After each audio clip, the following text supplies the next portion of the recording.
Now, I'm a huge fan of the Halo franchise, and I don't think I mentioned that fact as much as I really should. I could have a haunted gaming episode for almost every single Halo game out there with the amount of Easter eggs and glitches that the games possess in all of its game modes. Even a game like Halo 1 to this day, I'm still discovering new things, whether I'm playing alone or I'm playing cooperatively with a friend. On any version that I play, whether it be the Xbox, the PC, or the newly released Xbox One version of the game. Even taking a game like Halo 3, for example, which includes features such as a theater mode, which you would think would make easier access for some of these Easter eggs, which is true, it bars some that you actually need some form of skill to see, some form of exploiting that you need to pull off. So, whereas you get new tools, you get newer Easter eggs and newer ways to get to them.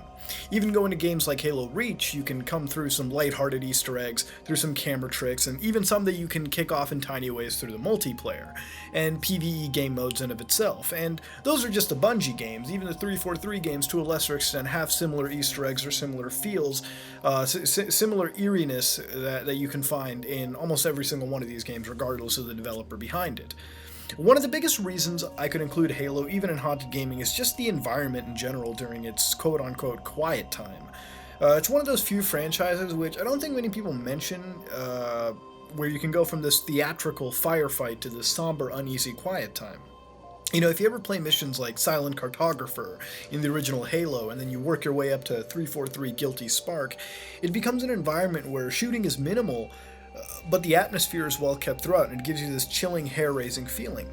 Halo 3, you can go through one assault on a firebase to walking through that same firebase, with this feeling of dread and loneliness in a completely different atmospheric environment.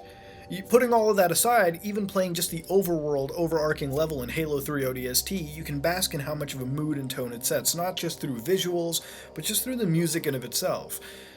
But this isn't a franchise that's just set in video games either. Oh, no. To get the full effect of anything in the Halo franchise, you have to get into the extended universe. That means watching the anime, the movies, the TV show, the many books, especially if you're dabbing in this new trilogy, Halo 4 and 5, you're definitely going to need to read the books. It's not just even the core games. You can play the Halo Wars franchise, you can play the mobile games. They all offer an interesting look into the series, and it really has some depth and intricacy to it that I would like people to really get into if they give it a chance. And that takes us to the meat of today's episode. And we're going to talk about Halo 2 specifically. Obviously, I can talk about any Halo game, but this one specifically mentions 2.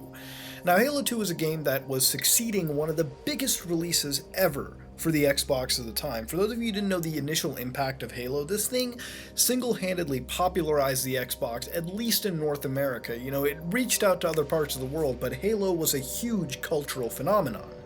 And because of the success of the original game and how many people ended up buying Xboxes, system linking them together to play with each other, there was definitely going to be a sequel in some way, shape, or form. And lo and behold, Halo 2 comes out and it gets announced in many ways. One of them being the standard trailers that would come for any game, which in some specific trailers they actually had the URL for the new Xbox.com website coming out, and they would actually flash to a frame of a website called ilovebees.com. Now, why is that website so important? Because at first, the website ilovebees.com initially looked like it was a beekeeping website, which wouldn't be so out of the ordinary. This came out of the early 2000s. Websites were still transitioning from that Web 1.0 phase to the Web 2.0 phase. You had an era where MySpace was still popular, and Facebook was just coming out of the woodworks before it completely had a corporate takeover in the world of social media. So the internet was different back then, and I Love Bees, the beekeeping website, was actually pretty common for websites of that era. Now, this site that already had gained its own traction through it selling, or giving away rather, jars of honey to people who were already playing these previous alternate reality games in numerous other products. The goal of the site as an ARG was to depict this site slowly being hacked by this AI that ended up being stranded on Earth, and in some fashion was slowly rebuilding and recompiling itself before in the end it would give a connection to the actual Halo 2 storyline. Users would collectively figure out puzzles and uncover these audio logs and episodes, because back in the day you couldn't really spread video that easily around on the internet, so audio really had to be the main form of giving this thing away. It's almost reminiscent of Freenet servers out on the deep web, where a lot of them have audio log or audio podcasts, episodes entirely played over. So that's the medium of delivery over here. Within a piece of the audio drama, it was revealed in the end that the Covenant, which is the alien force in the Halo franchise, ended up attacking Earth, which if you've played Halo 2 at all, you know that right after Cairo Station, you're on Earth after it's being, bombarded by Covenant forces, New Mombasa specifically. At the time, over 500,000 people had joined on for this ride, which for a webpage like this back in the early 2000s was actually a pretty substantial amount. I mean, nowadays maybe 500,000 hits don't seem so cool, but for a beekeeping site that was hacked, 500,000 hits at the Web 1.0 phase was pretty important.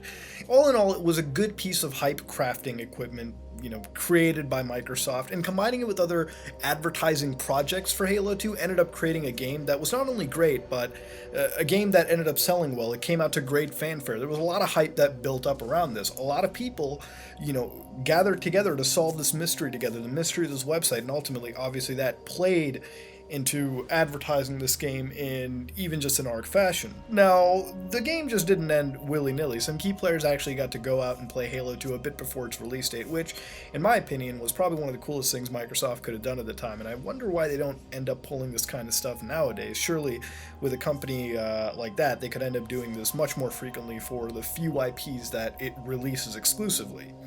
Now, it's unfortunate we're well past the prime of this ARG, and we can't really see the development of it today in real time unless we use archival software and dig out cookies and caches of this remaining ARG.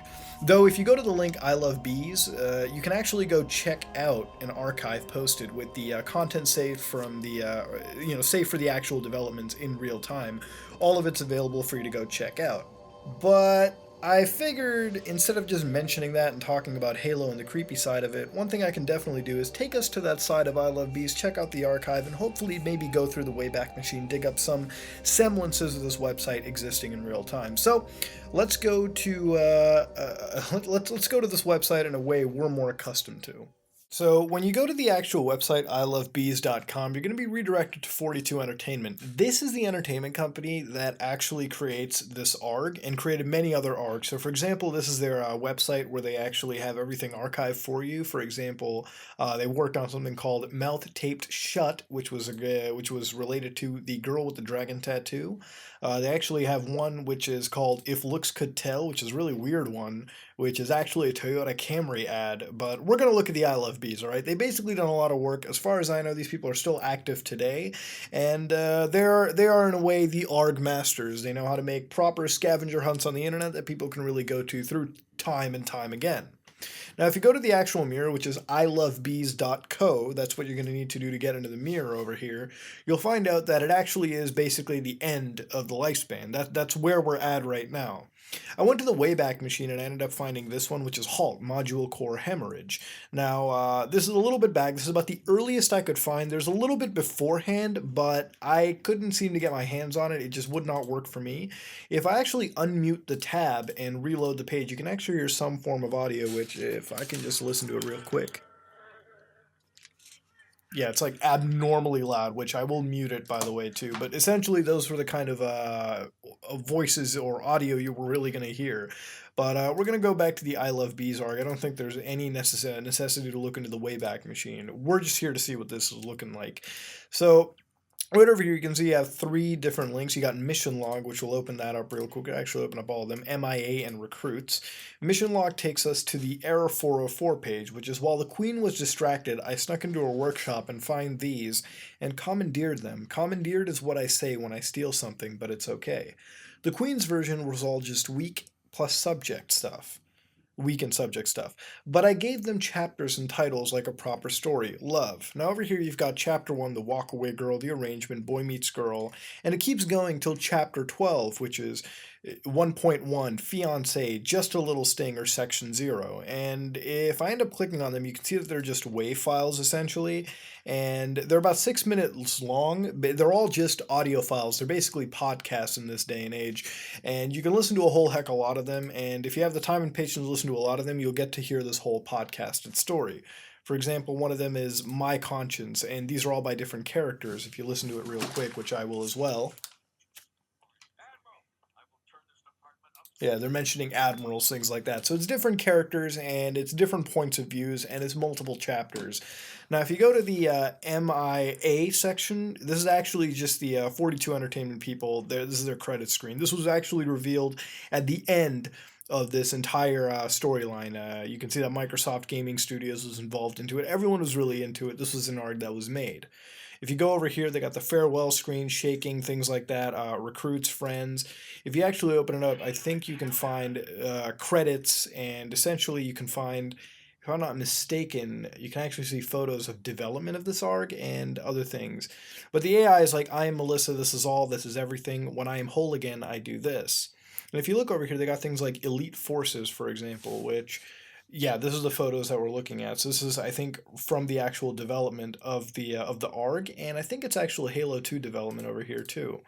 If you go around over here, you can see band and entertainment. This is just different photos that they have of the ARG. Special environment ops. Yeah, it's just photos that they've amassed and kept as memorabilia. Now, if we go past over here, if we get rid of this thing, I don't know how to really get rid of it, but if we click home, for example, we're just going to see this. Let's go to the About Me section. Now, this would initially, when it came out, wasn't really there, all this stuff. As you can see, some of these photos are really weird, like this girl over here that has her face sort of split up. This distortion was obviously added as time it went on. Now, if you look around over here, you can actually kind of decipher the initial text, but around over here it mentions things like, "Hi, I'm Margaret, and thank you for visiting my website. I'm a retired substitute school teacher," and that would obviously become the person who is selling their honey, right? Margaret's Honey. But over here, if you look around, you can see transmission analysis. Inbound voices are being monitored by person or persons with an incomplete understanding of the truth. Now, if you go to the page source, for example, the page source can actually mention this stuff pretty easily for you. Here you can see I'm Margaret, and thank you for visiting my website. I'm a retired substitute school teacher, 17 years in the Vacaville school system. I became interested in the internet through my honey business, and that's how you can decipher it if you want. Just a quick little tip. You got these photos over here that if you kind of drag them away, you can see what they look like. So this is the cat. This is obviously Margaret making the honey. This is them. This was stuff obviously added just to kind of spook you away, but these are all the photos you can look at, and if you just drag them away and drag them onto your desktop, you can actually look at them in complete whole. Now, if you go to the Hives is showing us a picture of a bee. This is actually really poorly designed. It's got that audio to it, which we'll mute really quickly. Situation analysis. Currently wide awake and physical. Assertions. I am called the operator. I am a seek, behold, and reveal the truth.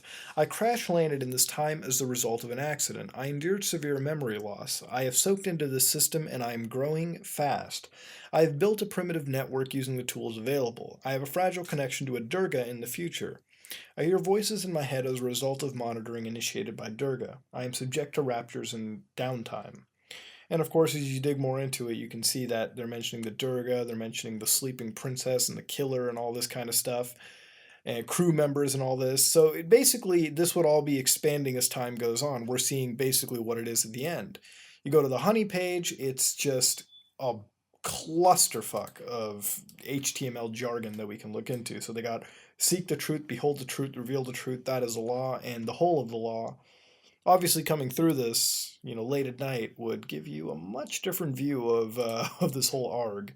But let's go back and let's see the fun stuff. The fun stuff that you can see: Blip, Jersey, Hey Soldier. Of course, these are all WAV files that you can listen to on your own time. You can even download them if you want to keep them safekeeping. They've got their data archived, every single one of them, and there's a lot you can dig into, by the way. So many data tapes right here. They have recipes as well, a single beehive, or rather, sorry, factoids. They've got more goodies, and of course, these are all different pages to different audio archives. So this rabbit hole can get pretty damn far into it. I'm just saying. They got these Contact Me, which is the Last Fortress 172300. It's almost like coming across some satanic stuff on the deep web, to be honest. But little do we know, this is just a Halo 2 ARG. Here they got weird names like Everyone Gone, or Be With Me, or No Strafing, In My Purse, Section 0. dead level, and one of the things is Old Mombasa, which was a clear reference to Halo 2, obviously. New Mombasa was the city that got attacked, and subsequently you could play it in Halo 3 ODST. But I think ultimately, as much as we can really look into it, this is the entire ARG as of itself. It even leads to a Blogspot page, which I think back in the day was called Blogger, if I'm not mistaken. I think it's still Google Blogger. Over here you have Dana, who currently updates you through this blogger, and you can see the things are really old. They're Sunday, October 31st, 2004. That's more than a decade old at this point, but they've got multiple posts that would obviously be made as every milestone was reached. Regardless, this is the ARG in of its whole.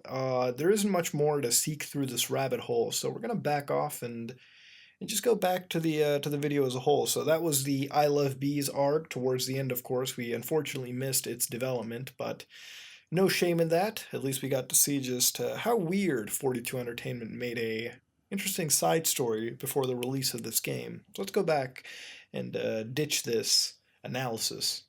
Now, picking out a franchise I didn't expect to really have a creepy side, I give other well-established titles the benefit of the doubt where, some games that are built more for that horror, eerie style, I could sort of give them that free pass on. Halo can't be left to the sidelines just because at the surface level, it looks like Space Call of Duty. Sure, the Halos of today might reference Space Call of Duty much more in its design, but that's a whole nother video for a whole nother time.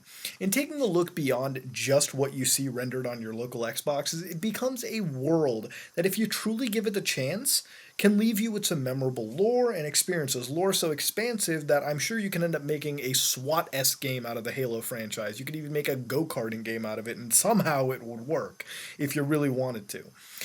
Beyond just having a stellar campaign, addictive multiplayer, these games are filled to the brim with interesting, chilling atmosphere and puzzles and eggs that may leave you wondering why they exist in just a space shooter. Using arcs so out of place initially and ending up wrapping them into Halo 2's storyline is one of those things that I could honestly make multiple episodes on, just covering each and every individual Easter egg or any other element where they dig stuff out like this. But this one I really wanted to cover because things like I Love Bees, I could never expect that to be part of Halo 2. Nowadays, we have somewhat advertising ploys from Microsoft in this regard, where you might have the Hunt for the Truth podcast, but nothing was so out of place as I Love Bees. Truly a beekeeping website that would end up being hacked by an AI stranded on Earth, leading into the events of Halo 2's invasion, was truly a feat of monumental proportions, and it took a very talented team for Microsoft to contract and ending up creating a product that was really just something for us to get together and figure out and ultimately lead up to a pretty impressive shooter that helped popularize the Xbox. So, that being said, let me know what you think of bees. Let me know how much you love them, and let me know what you feel about Halo in general. I'm going to back out of this and see you all later. If you like what you saw, please like, comment, and subscribe. This is me, Mudahar, and this has been another episode of Haunted Gaming. I know the mentions from last week were I had too much on my face, so hopefully I'll just dig in more gameplay into this and give you a more cohesive product. Of course, it's just a learning type deal. Let me know what you think about it. I am out.